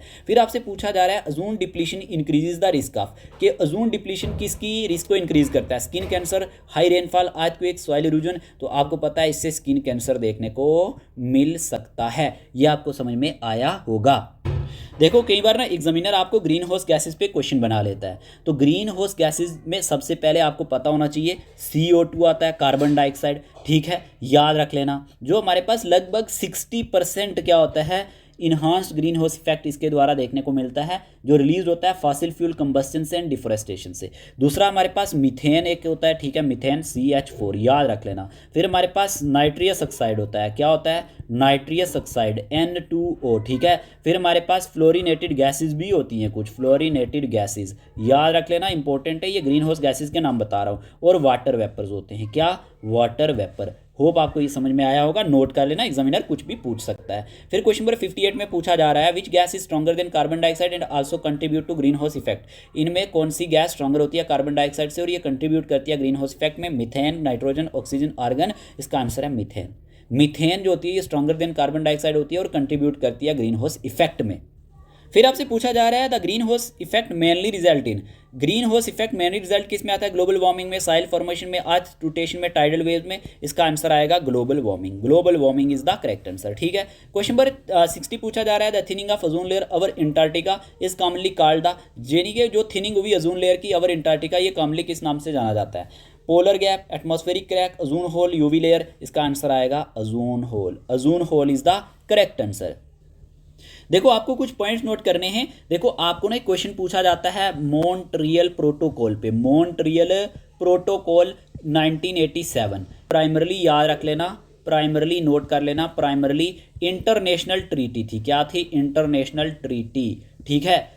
प्रोटेक्टिंग करने के लिए ओजोन लेयर को by phasing out ozone depleting substances like, जैसे कि ODS की बात करें, ठीक है, CFC की बात करें, तो ये चीज़ आप याद रखोगे, ठीक है। इस तरह के क्वेश्चंस भी कई बार पूछे जाते हैं। एक 2016 में 2016 में किगाली अमेंडमेंट भी हुआ था। क्या हुआ था? किगाली अमेंडमेंट, जिसने एडिड किया था हाइड्रोफ्लोरोकार्बन को, HFCS को, हाइड्रोफ्लोरोकार्बन को प्रोटोकॉल चार पोटेंट ग्रीन हाउस गैस, ये हमारे पास पोटेंट ग्रीन हाउस गैस भी मानी जाती है। तो ये चीज़ आप याद रखोगे। एक तो क्योटो प्रोटोकॉल, ठीक है, ये आप मॉन्ट्रियल प्रोटोकॉल याद रखोगे और एक क्योटो प्रोटोकॉल भी याद रखोगे। क्योटो प्रोटोकॉल, क्योटो प्रोटोकॉल याद रखना 1997 में टारगेटेड किया गया था ग्रीन हाउस गैस एमिशंस को टू कम्बैट करने के लिए ग्लोबल वार्मिंग के साथ। और पेरिस एग्रीमेंट भी देखने को मिलता है। पेरिस एग्रीमेंट, ये कुछ ना हमारे पास एग्रीमेंट और प्रोटोकॉल्स हैं। ये एक modern legal binding international treaty है क्लाइमेट चेंज पे, जिसका फोकस है लिमिटिंग करना ग्लोबल वार्मिंग को to well below 2 degree Celsius, 2 degree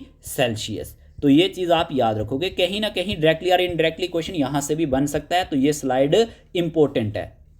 फिर यहीं पे ना आपसे ओजोन लेयर के बारे में पूछा जाए, ये क्या एक प्रोटेक्टिव लेयर है स्ट्रेटोस्फेयर में 15 से 30 kilometre above earth that absorb harmful ultraviolet radiation from the sun, ठीक है। काजेज ऑफ ओजोन डिप्लीशन पूछा जाए, क्लोरोफ्लोरोकार्बन है, ठीक है, halons and other ozone depleting substances हैं। दीज केमिकल्स रिलीज करते हैं क्लोरीन एंड ब्रोमीन को, ठीक है। तो विच डिस्ट्रॉय ओजोन मॉलिक्यूल्स, जो हमारे पास किसको डिस्ट्रॉय करते हैं? ओजोन मॉलिक्यूल्स को डिस्ट्रॉय करते हैं। फिर हमारे पास इफेक्ट्स ऑफ ओजोन डिप्लीशन की बात करें तो ये मोर यूवी रेडिएशन जब रीच करती है आज पे तो इंक्रीज क्या होता है? Skin cancer. इससे स्किन कैंसर होता है, आई डैमेज हो सकता है, कैटरेक्ट देखने को मिलता है, जैसे कि आपको ये पता होना चाहिए, हार्म होते हैं प्लांट एंड इकोसिस्टम के लिए। और ओजोन होल की अगर बात करें तो ये क्या एक large thinning of the ozone layer है, मेनली ऑब्जर्व होती है ओवर अंटार्कटिका, ठीक है। ग्रीन हाउस इफेक्ट की अगर हम बात करते हैं तो ये क्या एक नेचुरल प्रोसेस है वेयर गैसेज ट्रैप करती हैं हीट को ट्रोपोस्फेयर में, कीपिंग द अर्थ वार्म, ये याद रख लेना। और मेन ग्रीन हाउस गैसेज जो है हमारे पास कार्बन डाइऑक्साइड है, मीथेन है, वाटर वेपर है, और हमारे पास मैंने आपको ये भी बता दिया hydrofluorocarbon. Enhanced green house gases की बात करें तो ये काज्ड होते हैं बाय बर्निंग फॉसिल फ्यूल से, इंडस्ट्रीज से एंड व्हीकल से, जो लीडिंग टू ग्लोबल वार्मिंग, जिससे हमारे पास ग्लोबल वार्मिंग देखने को मिलती है। Effect of green house effects की बात करें तो ग्लोबल वार्मिंग, क्लाइमेट चेंज देखने को मिलता है, सी लेवल राइज देखने को मिलता है, एक्सट्रीम वेदर कंडीशंस देखने को मिलती है। डिफरेंस अगर हम बात करते हैं, ओजोन डिप्लीशन स्ट्रेटोस्फेयर में मोर यूवी रेडिएशन होगी, तो ग्रीन हाउस इफेक्ट ट्रोपोस्फेयर में मोर हीटिंग ट्रैपिंग की वजह से देखने को मिलता है, ठीक है। ये चीज आप याद रखना। आपसे पूछा जाए इंपॉर्टेंट इंटरनेशनल एग्रीमेंट्स कौन से हैं, तो याद रखना मॉन्ट्रियल प्रोटोकॉल जो कंट्रोल करती है CFCS को एंड ओजोन डिप्लीशन को, और पेरिस एग्रीमेंट जो रिड्यूस करता है ग्रीन हाउस गैस इमिशंस को। मैंने अभी आपको ये चीजें बता दी। क्विक एग्जाम लाइन क्या याद रखोगे? ओजोन लेयर प्रोटेक्ट करती है फ्रॉम यूवी रेज से, while green house gases trap करती हैं हीट को एंड वार्म करती हैं अर्थ को। सारे पॉइंट आप नोट करोगे एक एक करके। आगे बढ़ते हैं। क्वेश्चन नंबर 61 में पूछा जा रहा है who is known as the father of genetics. देखो आपके सिलेबस में ये टॉपिक दिया गया है। लैब अटेंडेंट की बात करें और साथ ही साथ अगर हम फॉरेस्ट इंस्पेक्टर की बात करें तो फादर ऑफ जेनेटिक्स के नाम से कौन जाना जाता है? ग्रिगोर मेंडल जाने जाते हैं। क्वेश्चन 62 में पूछा जा रहा है the plant use by Mendel for his experiment was. कौन सा प्लांट यूज किया था मेंडल ने अपने एक्सपेरिमेंट के लिए? व्हीट, मेज, पी प्लांट, राइस। तो याद रख लेना पी प्लांट इसका सही आंसर है। चलिए आपसे आपसे क्वेश्चन में पूछा जा रहा है साइंटिफिक नेम क्या है गार्डन पी का, पाइजम सेटिवम, जिया मेज, ओरिजा सेटिवा या ट्राइटिकम एस्टिवम। ये तो हमारे पास आंसर आएगा सीधा सीधा ऑप्शन नंबर ए पाइजम सेटिवम। जिया मेज मेज को कहा जाता है, ठीक है,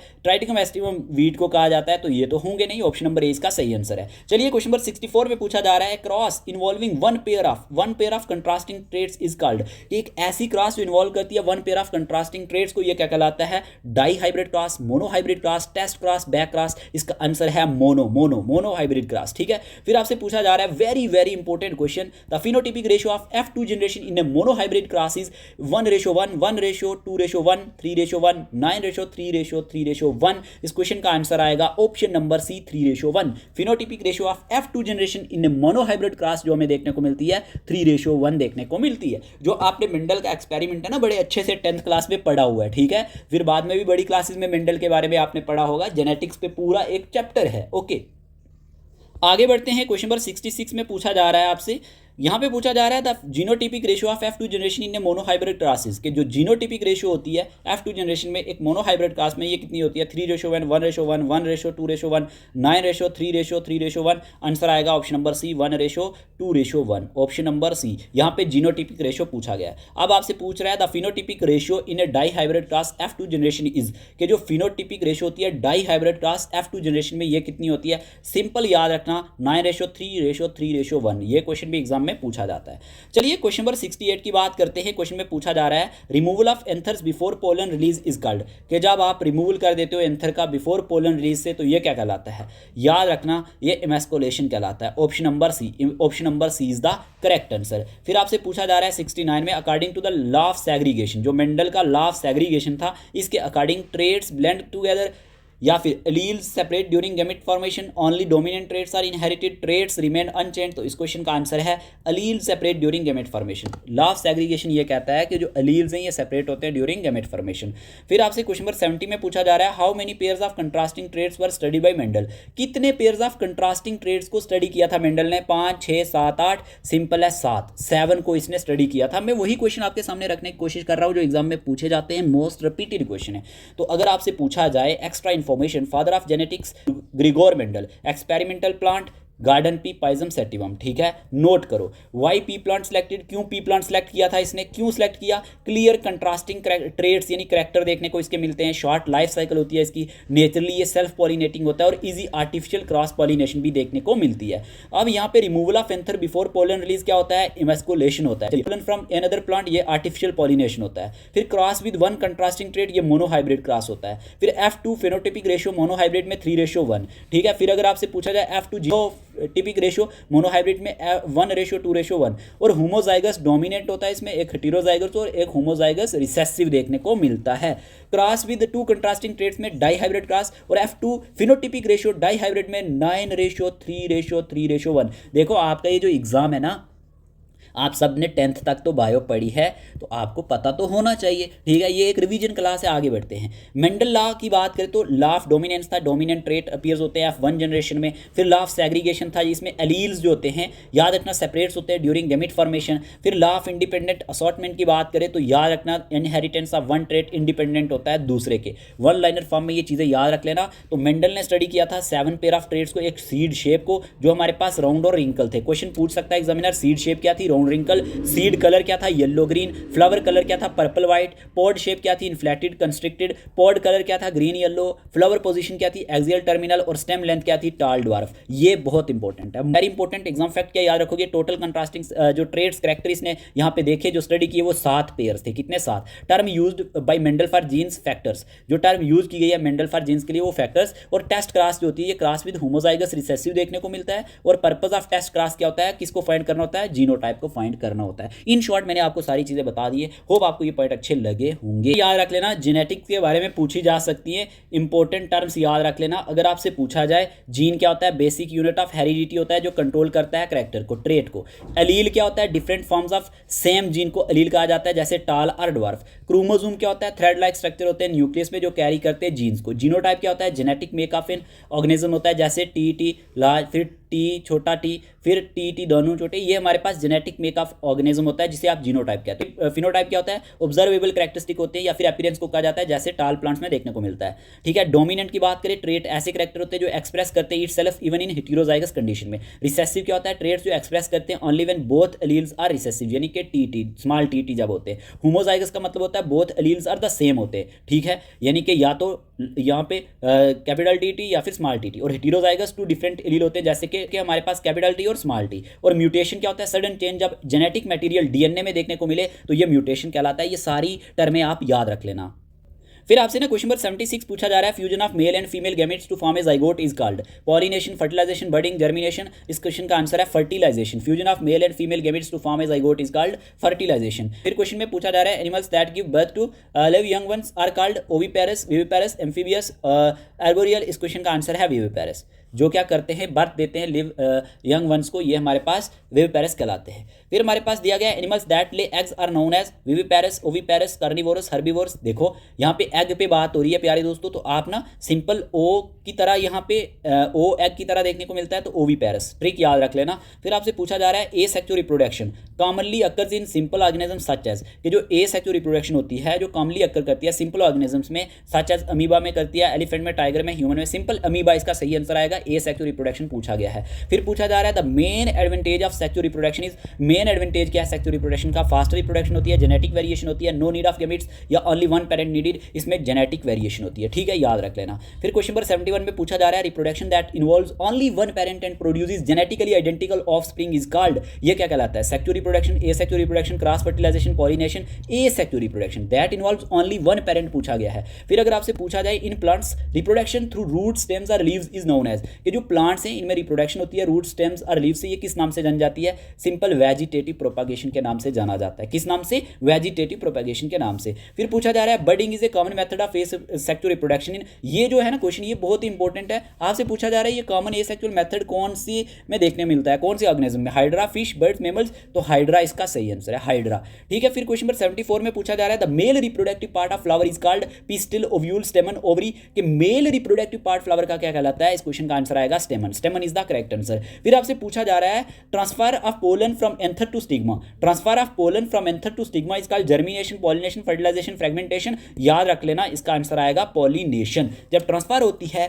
पोलन की एंथर से स्टिग्मा में, ये हमारे पास पॉलिनेशन कहलाता है, ठीक है। थोड़ा सा बात कर लेते हैं reproduction in plants and animals के बारे में, कुछ पॉइंट्स देखो। रिप्रोडक्शन क्या होता है? Process by which organism produce, जिससे ऑर्गेनिजम्स क्या करते हैं? प्रोड्यूस करते हैं न्यू इंडिविजुअल्स को अपनी स्पीशीज को कंटिन्यू करने के लिए। Two main types of reproduction होता है, एक एसेक्सुअल, दूसरा सेक्सुअल। एसेक्सुअल की बात करें वन पेरेंट आइडेंटिकल ऑफस्प्रिंग होते हैं, और सेक्सुअल में टू पेरेंट्स होते हैं और जेनेटिकली डिफरेंट ऑफस्प्रिंग होते हैं, याद रख लेना, इंपॉर्टेंट है। एसेक्सुअल में एक ही पेरेंट होता है और सेक्सुअल में दो पेरेंट होते हैं, जैसे कि ह्यूमन के केस में भी देखने को मिलता है। रिप्रोडक्शन इन प्लांट्स की बात करें तो आपको याद रखना है एसेक्सुअल रिप्रोडक्शन इन प्लांट जो होती है यूजेस करता है वेजिटेटिव पार्ट्स को, रूट, स्टेम, लीव्स को, और ये वेजिटेटिव प्रोपेगेशन कहलाता है जब इन पार्ट्स का यूज होता है। फिर मेथड ऑफ एसेक्सुअल रिप्रोडक्शन, इसमें जो देखने को मिलते हैं बडिंग, फ्रेगमेंटेशन और स्पोर फॉर्मेशन देखने को मिलता है। बडिंग हमें यीस्ट में देखने को मिलती है, फ्रेगमेंटेशन हमें एल्गी में देखने को मिलती है, और spore formation fans and fungi में देखने को मिलता है। सेक्सुअल रिप्रोडक्शन प्लांट्स की बात करें तो ये फ्लावर में अकर करती है, जैसे कि आप सबने पहले भी पढ़ा हुआ है। पार्ट्स ऑफ फ्लावर में एक स्टेमन होता है और एक पिस्टल होता है। स्टेमन मेल पार्ट होता है जो प्रोड्यूस करता है पोलन को, और पिस्टल फीमेल पार्ट होता है जो कंटेन्स करता है ओव्यूल को। पॉलिनेशन की बात करें, transfer of pollen from anther to stigma देखने को मिलता है, ठीक है, इसको पॉलिनेशन कहते हैं।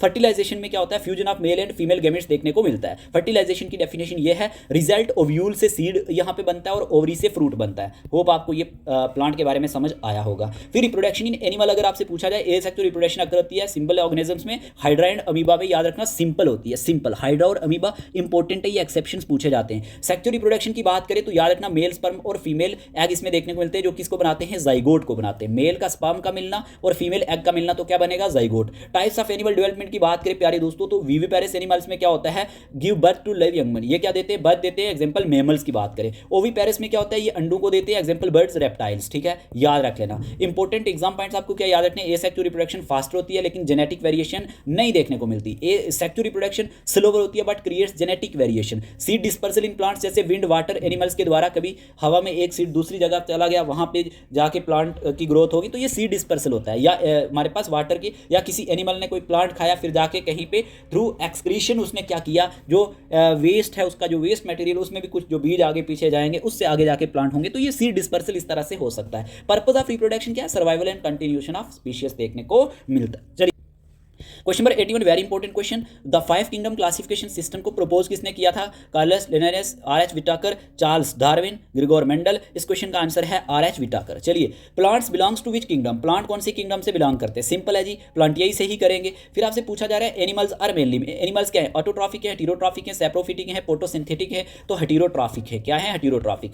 Non vascular plants belongs to the group. Non vascular plant कौन से ग्रुप से बिलोंग करते हैं? ब्रायोफाइट से, जिम्नोस्पर्म से, एंजियोस्पर्म से, ट्रिडोफाइट से। याद रखना, ब्रायोफाइट से। इन्हें एम्फीबियंस ऑफ प्लांट किंगडम भी कहा जाता है। एम्फीबियंस ऑफ प्लांट किंगडम, आपने कभी एग्जाम दिया होगा तो वन लाइनर फॉर्म में ग्रेजुएशन या फिर 10th लेवल पे ये क्वेश्चन पूछे जाते हैं। फिर which plant group reproduce by spores? कौन सा प्लांट ग्रुप रिप्रोड्यूस होता है स्पोर से? Gymnosperms, angiosperms, pteridophytes, conifers. तो ट्रिडोफाइट्स इसका सही आंसर आएगा। 6 में पूछा जा रहा है प्लांट्स विद नेक्ड सीड, जिनके नेक्ड सीड होते हैं ये क्या कहलाते हैं? Angiosperms, bryophytes, gymnosperm, algae. तो इसका आंसर है gymnosperms, gymnosperms. Flowering plants are known as, flowering plant किस नाम से जाने जाते हैं? जिम्नोस्पर्म के नाम से, एंजियोस्पर्म, ब्रायोफाइट, ट्रिडोफाइट, एंजियोस्पर्म्स के नाम से जाने जाते हैं। फ्लावर बीरिंग प्लांट्स को एंजियोस्पर्म्स कहते हैं। फिर क्वेश्चन पूछा जा रहा है एनिमल्स विदाउट बैकबोन्स, जो एनिमल्स विदाउट बैकबोन होते हैं ये किस नाम से जाने जाते हैं? Vertebrates, invertebrates, mammals, amphibians. इस क्वेश्चन का आंसर आएगा, याद रख लेना, इनवर्टिब्रेट्स, याद रखना। फिर हमारे पास क्वेश्चन नंबर 89 में पूछा जा रहा है which animal group has a backbone? कौन से एनिमल की यहाँ पे बैकबोन होती है ग्रुप की? Arthropoda, Mollusca, chordata, Porifera. याद रख लेना, chordata is the correct answer. Zoology में ये आपने सारे फाइलम पढ़े होंगे। क्वेश्चन नंबर 90 में पूछा जा रहा है correct order of taxonomic hierarchy क्या है? Very important question. Correct order आपको बताना है। सिंपल है, किंगडम होता है, फाइलम होता है, क्लास होता है, ऑर्डर होता है, फैमिली होता है, जीनस होता है और स्पीशीज होता है। ये क्वेश्चन आपको एग्जाम में आ सकता है, इंपॉर्टेंट है, मार्क कर लो। देखो, classification of plants and animals की जब हम बात करते हैं, 5 किंगडम क्लासिफिकेशन की प्रपोज की थी रॉबर्ट एच विटाकर ने 1969 में। ये क्वेश्चन हर एग्जाम में आता है। 5 किंगडम दी थी, मोनीरा, प्रोटिस्टा, फंजाई, प्लांटियाई, एनिमलिया। ये याद रखना, ये 5 किंगडम इसने दी थी। किंगडम प्लांटियाई जो है, प्लांट्स इससे बिलोंग करते हैं। मल्टी सेलुलर होते हैं प्लांट, काफी सारे सेल से बनते हैं। ऑटोट्रॉफिक न्यूट्रिशन होती है, make food by photosynthesis, cell wall इनमें प्रेजेंट होती है। प्लांट ग्रुप्स की बात करें, ब्रायोफाइट्स होते हैं, ट्रिडोफाइट्स होते हैं, जिम्नोस्पर्म्स होते हैं और एंजियोस्पर्म्स होते हैं। ये स्लाइड अपने ही आप में इंपॉर्टेंट है। जो ब्रायोफाइट्स होते हैं नॉन वेस्कुलर प्लांट्स होते हैं, इसमें मॉस वगैरह इसमें एग्जांपल आ जाती है, ठीक है। और ट्रिडोफाइट्स सीडलेस वेस्कुलर प्लांट्स होते हैं, जैसे कि फर्न्स वगैरह इसमें आ जाते हैं। और जिम्नोस्पर्म्स नेक्ड सीड्स होते हैं, जैसे कॉर्न प्लांट्स की बात करें, फ्लावरिंग प्लांट्स होते हैं, सीड्स इनसाइड फ्रूट इसमें देखने को मिलता है। आप देखो, एक्स्ट्रा क्लासिफिकेशन एवरग्रीन प्लांट्स होते हैं जिनके पूरा साल क्या रहते हैं? लीव्स रहते हैं। जैसे पाइन ट्री की ही एग्जांपल ले लो, पेरिनियल यहाँ पे लीव्स देखने को मिलते हैं, साल भर हरे भरे रहते हैं। सीरियस प्लांट्स क्या होते हैं? Shed leaves seasonally. ये क्या करते हैं? अपने शेड कर देते हैं लीव्स को सीजनली, सालाना, मतलब इनके पत्ते गिरते रहते हैं। फिर हमारे पास किंगडम एनिमलिया के बारे में पूछा जाए, एनिमल से बिलोंग करते हैं, ये भी मल्टी सेलुलर होते हैं और हेटेरोट्रॉफिक होते हैं, जो डिपेंड करते हैं फूड पे, दूसरों पे, यानी कि प्लांट पे ये डिपेंड करते हैं। नो सेल वॉल इनमें नहीं होती। 2 मेन ग्रुप होते हैं। इनवर्टिब्रेट्स जिनमें बैकबोन नहीं होती, वर्टिब्रेट्स जिनमें बैकबोन प्रेजेंट होती है। समझ गए? इनवर्टिब्रेट ग्रुप की बात करें तो इनवर्टिब्रेट ग्रुप में अगर आपसे पूछा जाए, पोरिफेरा जैसे स्पॉन्जेस वगैरह के बारे में आपने पढ़ा होगा, आपने साइकॉन के बारे में पढ़ा होगा ग्रेजुएशन में, ठीक है। इसके लिए आप लाइफ साइकिल भी आपने पढ़ी होगी, बाद में आपने और भी बहुत सारी चीजें पढ़ी होंगी इसमें, ठीक है। फिर यहाँ पे नाइडेरिया की बात करें तो जेलीफिश, कोरल्स इसमें देखने को मिलते हैं। प्लैटीहेलमिन्थस जैसे फ्लैट वर्म्स के बारे में आपने पढ़ा होगा। एनिलिडा में आपने सेगमेंटेड वर्म्स के बारे में पढ़ा होगा, अर्थवर्म वगैरह के बारे में। मोलस्का में स्नेल्स, ऑक्टोपस आ जाते हैं। आर्थ्रोपोडा में इंसेक्ट, स्पाइडर्स आ जाते हैं और इकाइनोडर्मेटा में स्टारफिश आ जाता है। ये सारे इंपॉर्टेंट है, दिमाग में बिठा लेना। वर्टिब्रेट क्लास की बात करें तो कार्डेटा आते हैं, जैसे कि फिश, गिल्स इक्वेटिक में आ जाती हैं। एम्फीबियंस, वाटर प्लस लैंड यानी फ्रॉग आ जाते हैं। एम्फीबियंस में वाटर वाले भी और लैंड वाले भी आते हैं। फ्रॉग इसकी बेस्ट एग्जांपल है। रेप्टाइल्स में स्केली स्किन वाले आते हैं, जैसे स्नेक हो गया। और बर्ड्स में एव्स आते हैं, जैसे कि फीदर्स और जो अंडों को देते हैं, ये बर्ड्स में आते हैं। और मैमल्स में जिनके हेयर होते हैं और मेमरी ग्लैंड्स होते हैं। समझ आ चुका होगा। आगे बढ़ते हैं। टैक्सोनॉमिक हियरार्की की बात करें तो किंगडम होता है, फाइलम होता है, क्लास होता है, ऑर्डर होता है, फैमिली होता है, जीनस होता है और स्पीशीज होता है। जैसे लायन है, जीनस इसकी पैंथीरा है और स्पीशीज इसकी पैंथीरा लियो है। याद रख लेना, इस तरह से भी क्वेश्चन आ सकते हैं। तो क्विक सुपर एग्जाम फैक्ट्स क्या है? प्लांट्स ऑटोट्रॉफिक है, एनिमल्स हेटेरोट्रॉफिक है, ब्रायोफाइट्स नॉन वेस्कुलर प्लांट्स है, जिम्नोस्पर्म नेक्ड सीड वाले हैं, एंजियोस्पर्म फ्लावर बीरिंग है और वर्टिब्रेट्स बैकबोन प्रेजेंट होती है इनमें, ठीक है। चलिए क्वेश्चन नंबर 91 आपके सामने स्क्रीन पे। Which metal is liquid at room temperature? Already metal and non metal पे मैं आपको वीडियो दे चुका हूं, वो वीडियो भी मैं कमेंट बॉक्स में पिन कर दूंगा। सोर्स ऑफ एनर्जी पे भी दे चुका हूं, ग्रेविटेशन पे भी दे चुका हूं, तो वो वीडियो आप जाके देख लेना, काम आएंगे। Which metal is liquid at room temperature? Mercury इसका सही आंसर आएगा, मर्करी, ठीक है। फिर आपसे क्वेश्चन नंबर 92 में पूछा जा रहा है the property that allows metal to be drawn into thin wires. ये हमारे पास कौन सी प्रॉपर्टी है जिसमें मेटल ड्राउन हो जाती है थिन वायर्स में, मैलिबिलिटी, डक्टिलिटी, हार्डनेस, ओनरिटी, इस क्वेश्चन का आंसर आएगा डक्टिलिटी। फिर आपसे पूछा जा रहा है metals generally react with oxygen, तो क्या बनाते हैं, याद रखना बेसिक ऑक्साइड्स को बनाते हैं, ऑप्शन नंबर सी इसका सही आंसर है, ठीक है। एसिडिक ऑक्साइड नहीं आएगा, न्यूट्रल भी नहीं आएगा, फोटेरिक भी नहीं आएगा। क्वेश्चन नंबर 94 में पूछा जा रहा है प्यारे दोस्तों, which property makes metal good conductors of electricity, कौन सी प्रॉपर्टी ऐसी, तो फ्री मूवमेंट ऑफ इलेक्ट्रॉन इसका सही आंसर आएगा। चलिए question number 95, which metal oxide show both acidic and basic nature, यानी कि एम्फोटेरिक, यहाँ पे जिसमें बेसिक भी और एसिडिक भी देखने को मिलता है तो इसको हम क्या कहते हैं, amphoteric. Sodium oxide, calcium oxide, zinc oxide, potassium oxide, zinc oxide, oxide is the correct answer, option number C. चलिए मेटल के बारे में कुछ पॉइंट नोट कर लेते हैं। फिर यहीं पे मेटल्स क्या होते हैं, मेटल्स आर जनरली शाइनी होते हैं, हार्ड होते हैं और good conductor of heat and electricity माने जाते हैं। क्या, shiny, hard, conductor of heat and electricity माने जाते हैं, good conductor of heat and electricity. Physical properties अगर आपसे पूछे जाए तो स्टेट की बात करें तो मेटल्स रूम टेम्परेचर रहते हैं, एक्सेप्शन मर्करी जो है लिक्विड मेटल है। और लस्टर की बात करें, मेटल्स शाइनी होते हैं, लस्टर्स होते हैं, शाइन होती है इनकी। मैलिबिलिटी, मेटल्स बीटन हो जाती हैं थिन शीट्स में, ठीक है, ये प्रॉपर्टी पूछी जाती है। डक्टिलिटी, मेटल ड्रॉन हो जाती है वायर्स में, ठीक है। और conductivity, metals good conductor of heat and electricity माने जाते हैं। मेल्टिंग बॉइलिंग पॉइंट की बात करें, यूजली का हाई रहता है। और density, metals generally have high density इनकी रहती है। देखो ना, metals generally have high density, इनकी हाई डेंसिटी होती है, हैवी डेंसिटी होती है, याद रख लेना। सोनोरस का मतलब क्या है, ये पूछे जाते हैं metals producing ringing sound when struck, bell होती है, बेल को स्ट्रक किया जाता है, आवाज आती है तो मेटल प्रोड्यूस करते हैं ringing sound. Hardness, most metals hard होती हैं, और एक्सेप्शन क्या, sodium and potassium soft metal है। अगर आपसे पूछा जाए सोडियम एंड पोटाशियम, जैसे आपको पता है नाइफ से भी कट हो जाता है, ठीक है, तो ये चीज़ आपको समझ में आई होगी। केमिकल प्रॉपर्टीज की बात करें तो इलेक्ट्रोपॉजिटिव इन नेचर होते हैं, यानी कि मेटल लूज करती हैं इलेक्ट्रॉन को और पॉजिटिव आयंस को बनाती हैं, यानी कि कैटायंस को। रिएक्शन ऑक्सीजन के साथ होता है तो मेटल्स क्या बनाती हैं, बेसिक ऑक्साइड। रिएक्शन वाटर के साथ होता है तो मेटल क्या बनाती हैं, metals form metal hydroxide plus hydrogen gas. Reaction acid के साथ होती है, मेटल क्या बनाती हैं, साल्ट प्लस हाइड्रोजन गैस। समझ आया, आगे बढ़ते हैं। रिएक्शन विद नॉन मेटल होती है तो मेटल्स क्या बनाती हैं, आयनिक कंपाउंड यानी साल्ट को। और डिस्प्लेसमेंट रिएक्शन की बात करें, मोस्ट रिएक्टिव मेटल डिस्प्लेस करती हैं लेस रिएक्टिव मेटल को सोल्यूशन से। और एम्फोटेरिक ऑक्साइड क्या होते हैं, जिंक ऑक्साइड के ZnO और एल्युमिनियम ऑक्साइड Al2O3, ये दोनों ही एसिडिक और बेसिक नेचर को शो करते हैं। इंपॉर्टेंट एक्सेप्शंस क्या है, मर्करी जो है ओनली लिक्विड मेटल है रूम टेम्परेचर पे, sodium and potassium very soft metal है, lead and mercury poor conductor of heat है, और gold and platinum least reactive Nobel metals हैं। होप आपको समझ में आया होगा। चलिए question number 96, which cell organelle is known as power house of the cell, बताओ, nucleus, ribosome, mitochondria, lysosome. Answer आएगा माइटोकॉन्ड्रिया, ये जाना जाता है power house of the cell के नाम से। क्वेश्चन नंबर 97 में पूछा जा रहा है, which organelle controls all activities of cell and contains genetic material DNA, nucleus इसका सही आंसर आएगा, option number A. Vacuole, Golgi apparatus, cytoplasm नहीं, ऑप्शन नंबर ए इसका सही आंसर है। ये ऐसी ऑर्गेनेली है जो कंट्रोल करती है एक्टिविटीज ऑफ सेल को एंड कंटेन्स करती है जेनेटिक मटेरियल DNA को। ओके, फिर आपसे क्वेश्चन नंबर 98 में पूछा जा रहा है, which organelle is called the suicide bag of the cell, very important question. Lysosome, vacuole, chloroplast, nucleus, lysosome इसका सही आंसर है, ये suicide bag of the cell के नाम से जाना जाता है। 99, which organelle modifies package and transport proteins in a cell, इसका आंसर आएगा गल्गी अपरेटस, ठीक है, Golgi apparatus is the correct answer. फिर पूछा जा रहा है क्वेश्चन नंबर 100, आज का last question, which organelle stores water and food minerals in plants cells, vacuoles, lysosomes, ribosomes, centriole, vacuole इसका सही आंसर आएगा, ठीक है। यहां पे कुछ पॉइंट्स देख लेते हैं सेल ऑर्गेनेलीज एंड फंक्शंस के बारे में, क्विक पॉइंट्स हैं।